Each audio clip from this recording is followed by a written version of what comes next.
SPS sir. हाँ, hi sir, कैसे हैं आप? बहुत बढ़िया, शानदार। कहाँ जा रहे हैं सर आप? मेरी 11th की क्लास है अभी।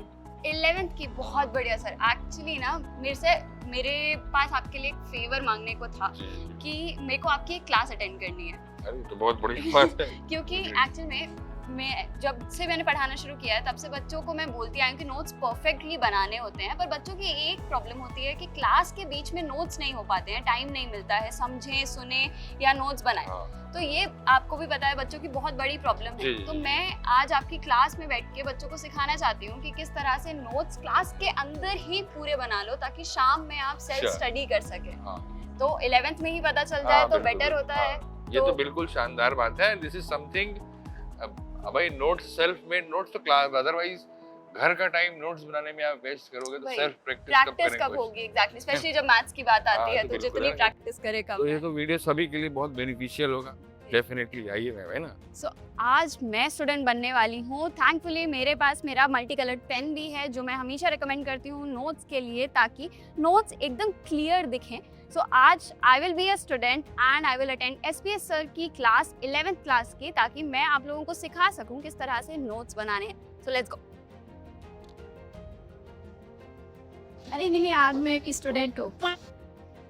नोट्स बनाने से पहले आपने दो चीजें माइंड में एकदम क्लियर रखनी है। Number 1 is these notes are for your future self. जब खुद के बनाए नोट्स रिवाइज करोगे तब आपकी प्रेप एक लेवल ऊपर जाएगी, which no recording, no one shot, no module can do. Yes, notes बनाने से कॉन्सेप्ट्स और डीपर लेवल पर समझ आते हैं, तो even your present self benefits a lot from taking notes. लेकिन आप ये नोट्स बना रहे हैं mainly for your future version, ताकि वो फ्यूचर वर्जन आपका जो भी आपने पहले समझा है वो सब इजीली याद कर सके। Which brings me to the second thing you have to keep in mind while taking notes. Understand first and then write it in your own language in as few words as possible. Now let's take notes in this modulus की class. Class की starting में homework के doubts discuss हो रहे हैं। अगर ये question हो गया था मुझसे, then I will just participate in the discussion and understand search solution. लेकिन अगर मुझसे क्वेश्चन नहीं हुआ था या मैंने अभी ट्राई ही नहीं किया, but a fellow smart classmate of mine asked this doubt, so maybe कुछ ट्रिकी हो इसमें, so I should try solving it in my notes directly. पर मुझे अभी ये नहीं पता कि ये इंपॉर्टेंट क्वेश्चन होने वाला है या नहीं, so I will not write the question. अगर सॉल्व करके लगा कि कुछ बढ़िया था, ये बाद में रिवाइज करना तो बनता है, then I will write the question letter इसके ऊपर, so that I can easily identify important questions while revising। सारे questions ना मुझे रिवाइज करने पड़े। अब स्टार्ट हो रहा है आज का न्यू टॉपिक। पहले I will understand, then I will write it in my notes in my own language। लिखते टाइम ध्यान लेकिन दोनों जगह, on writing as well as on what sir is discussing now। एक जगह ध्यान नहीं रखना, उसी से ही चीजें मिस हो जाती हैं। पूरी क्लास में कान खुले एंड पेन चलते रहने चाहिए। ये थ्योरी लिख दी हमने ब्लैक से। जो भी याद रखना है उसे या तो रेड से लिखा या फिर बाद में रेड से बॉक्स बना दिया। फिर क्वेश्चन को लिखा ग्रीन से एंड सॉल्यूशन ब्लू से। Even if you use same color, make sure you can easily distinguish between different components of your notes. Because ये जो different colors हैं, वो इसलिए नहीं है कि आपके notes pretty दिख सकें. These are for readability. See, हमारी रिविजन होती है 3 तरीके की। फर्स्ट इज क्विक रिविजन, जब एग्जाम से एक दिन पहले आप बस जल्दी फॉर्मूलाज, वो जो रेड से हाईलाइट करी हैं चीज़ें जो याद रखनी है, वो रिवाइज करते हो। Then second type is theory revision, जब या तो बहुत बार चैप्टर को रिवाइज कर चुके हो या फिर उतना टाइम नहीं है रिविजन के लिए, तब आप रिवाइज करते हो थ्योरी, वो फॉर्मूलाज एंड इम्पॉर्टेंट वाले स्टार्ड क्वेश्चंस, जो कौन से होते हैं मैं अभी थोड़ी देर में बताऊंगी। देन थर्ड टाइप होता है फुल रिविजन, जब स्टार्टिंग के कुछ बार अभी चैप्टर अच्छे से नहीं आता है, तब इट्स वेरी इंपॉर्टेंट कि आप थ्योरी और फॉर्मूलाज के साथ साथ सारे क्वेश्चंस फिर से खुद से सॉल्व करो बिना सॉल्यूशन पहले देखे। इसके लिए ज़रूरी होता है क्वेश्चन और सॉल्यूशन अलग अलग दिखे, वरना अगर सॉल्यूशन पढ़ लिया, थोड़ा स्टार्टिंग का पहला स्टेप दिख गया तो हिंट मिल जाती है और वो आइडियली नहीं सॉल्व हो पाता। एंड ड्यूरिंग दिस रिविजन अगर आपको कुछ ऐसा मिलता है जो और ऐड करना चाहिए, जैसे फॉर एग्जांपल कई बार हमें नए मेथड मिलते हैं सेम क्वेश्चन को सॉल्व करने के, कुछ चैप्टर्स के बाद कुछ और आइडियाज आते हैं, ऐसी चीज़ें साइड में छोटा छोटा ऐड करो। That is why it is very important कि you make some room in your notes for these extra things later. आराम से खुला खुला लिखना है, टाइटली पैक नहीं करना है अपने नोट्स को, ताकि बाद में चीज़ें ऐड करने के लिए जगह मिलती रहे। Remember, your notes are never finished. You keep updating them throughout your JEE prep. And अब ये इतनी अलग अलग रिविजन्स के लिए ज़रूरी है कि आप इजीली बता पाओ कौन सा थ्योरी है, कौन सा फॉर्मूला है, कौन सा क्वेश्चन है, सॉल्यूशन है। इसके लिए we use multiple colours and time waste नहीं होता है। आप इतने क्विक हो कि आपका एक आध दिन में ही हाथ बैठ जाता है अलग अलग कलर्स पे। टाइम वेस्ट नहीं होता। ग्रोन-अप्स को थोड़ा दिक्कत आती है, तुम लोगों के लिए तो बहुत आसान होगा।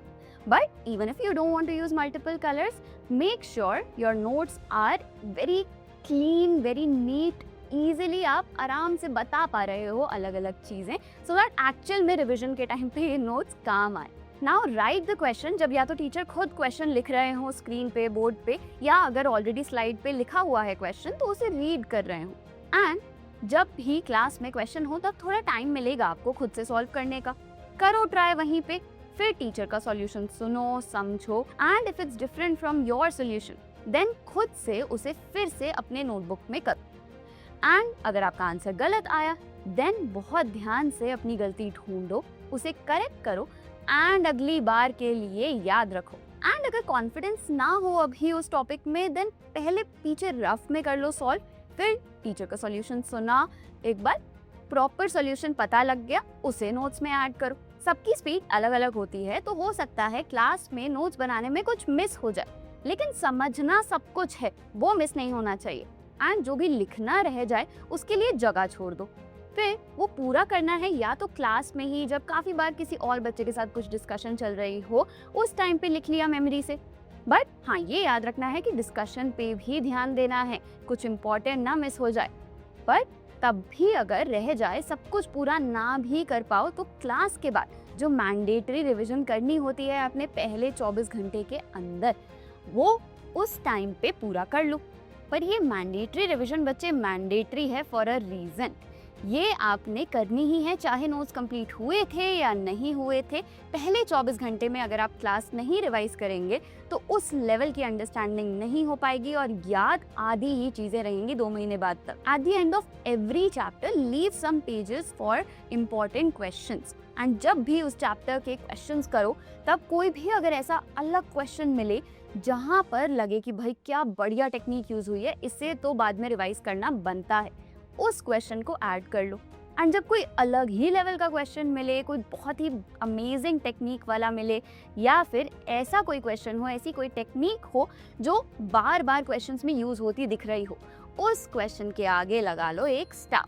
सो इस तरह से बनते हैं वो टॉपर वाले notes. The best notes aren't the prettiest notes. The best notes for you are those जिनसे आपका बार बार पढ़ने का मन करे, जो पढ़ते ही आपको पुरानी चीज़ें एकदम याद आ जाएं, जो इतने कंसाइज हों कि रिवीजन एफिशिएंट हो पाए, but at the same time जिनमें सारे concepts and important questions included हों, ताकि हर रिवीजन के बाद you solve questions even faster and do not repeat your old mistakes. So adopt these techniques next class से ही and start making perfect notes. And if you have any other tips जो notes लेते हुए आपने सीखी हैं खुद से या किसी और ने आपको सिखाई हैं, मुझे comments में बताओ।